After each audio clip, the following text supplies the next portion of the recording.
Сайн байцгаана уу үзэгчдээ. Хятад хэлний дунд шатны хичээл маань эхлэхэд бэлэн боллоо.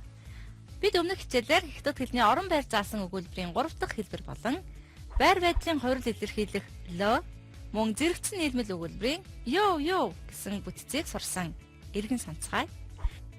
Хятад хэлэнд өгүүлэн хүрнэх хэлбэрийн оршин байх өгүүлбэр гэж байдаг. Түүний тусагдах нь нэгдүгээр тодорхой бус байдаг ба мөн ийм өгүүлбэрийн нэр үг ба төлөөний үг нь ямар нэг өгтөр авдаггүй онцлогтой. Жишээ нь那来了很多人 тэндээс олон хүн ирж байна. 宿舍门口丢了一辆计程车 дотор байрны үүднээс нэг дугуй алга болсон гэх мэт. Тэгвэл өнгөрсөн цагийн лон болчихсон гэсэн санааг илэрхийлдэг. 现在8点了 одоо 8 болчихсон.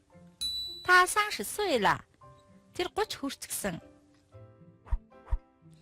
我妈妈身体好了可以上班了 ээж маань би сайжраад ажилдаа явж болохоор болсон гэх мэт. Харин хятад хэлэнд ямар нэг үйлийг хийгээд ямар байдалтай болсныг дөө туслах үгийн тусламжтай илэрхийлдэг. Өгүүлбэрийн дараалал нь жоо 유 буюу өгүүлэгдэхүүн, вэй ю өгүүлэхүүн, туслах үг дөө, жуан тай буу ю ба байр байдал илэрхийлсэн нөхөр гишүүн гэсэн дараалалаар байрлана. Жишээ нь 这个人高兴地跳起来了 энэ хүн баярлсандаа үсэрчгсэн. Харин өмнө үтсэн дараагийн сэдв бол ёо гэсэн бүтцийн тусламжтай зэрэгцэн нийлмэр өгүүлбэр юм. Жишээ нь 他们又唱又跳 тэд дуулаад бүжиглэж байна гэж дуулаж бүжиглэх гэсэн үйлдэлийг зэрэг гүйцэтгэж буйг илэрхийлдэг байна. 这个姑娘又年轻又漂亮 энэ бүсгүй залуухан бас хөөрхөн гэж залуухан ба хөөрхөн гэсэн тэмдэг нэрийг тусгаарлаж байна. Үзэгчдээ бид өнгөрсөн хичээлийн агуулгыг товчхон давтлаа. Харин одоо шинэ хичээлдээ оръё.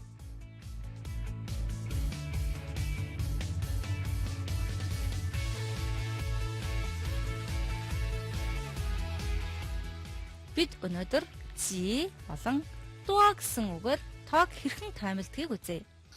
Та бүхэн дараах өгүүлбэрийг орчуулгатай нь харьцуулж харна. 他买了几本书 前边来了十几个人 гэсэн хоёр өгүүлбэрт жи гэсэн асуух төлөөний үг маань тоймлох утгыг илэрхийлж байна. Тэгэхээр жи гэсэн энэ үгээр тоог тоймлон хэрэгэлдэг байна. Түүнээс гадна дуа гэсэн үг гаруй гэсэн утгыг заадаг. Жишээ нь 2斤多葡萄 1 кг гаруй ус үзэм. 1个多月 сар гаруй гэх мэт. Өгүүлбэрт орсон байдлыг орчуулж үзье. 他有20多岁 тэр 20 гаруй настай гэж орчуулах ба 20多буюу 20 гаруй гэж тоймолдог байна. Харин одоо дасгал ажиллаж үзье. Та бүхэн дараах хоёр өгүүлбэрийг орчуулаарай. Өвөө маань 10 хэдэн морьтой. Энэ жижиг уул 500 гаруй метр өндөртэй.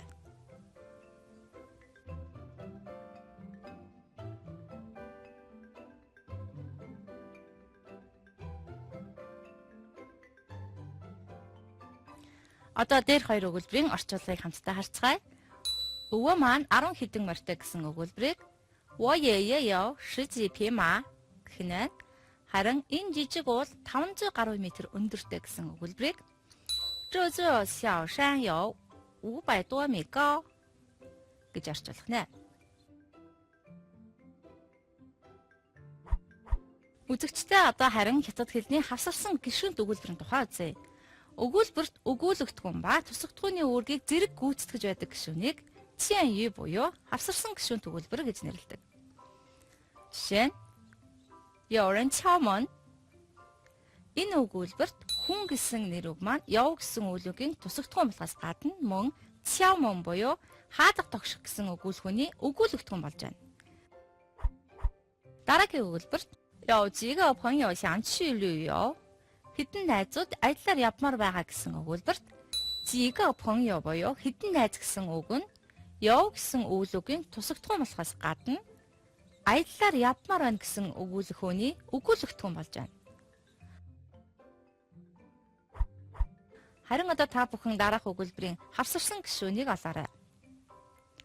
皇上有一棵树叫做迎客松 уг өгүүлбэрийг орчуулбал Хуан ууланд байдаг нэгэн модыг угтагч нарс гэж нэрлэдэг.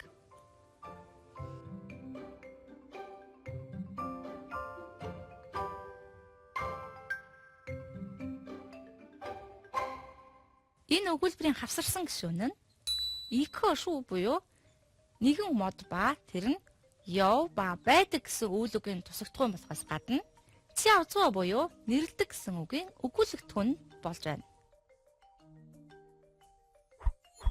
Харин одоо жяо чүү гэсэн бүтэц ямар утгатай болохыг мэдэж авцгаая.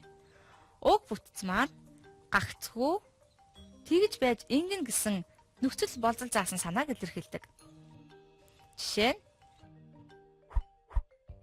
你们只要认真准备，就会得到好的成绩. Та нар нухацтай бэлдэж байж сайн дун авах болно. Дараагийн өгүүлбэр. 只要天气好，我们就一定去. Цаг агаар сайхан байвал бид явна. Үзэгчдээ та бүхэн дараах өгүүлбэрийг хаалтанд байгаа үгийг ашиглан гүйцээгээрэй.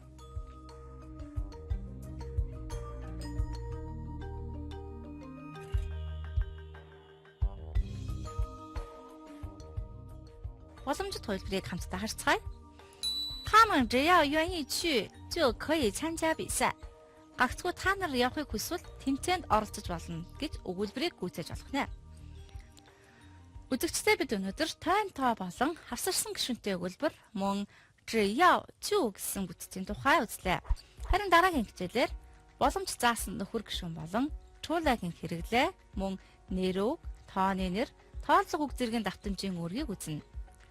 Та бүхэн үргэлжлүүлээд унших дадлын хичээлээ хүлээн авч үзнэ үү?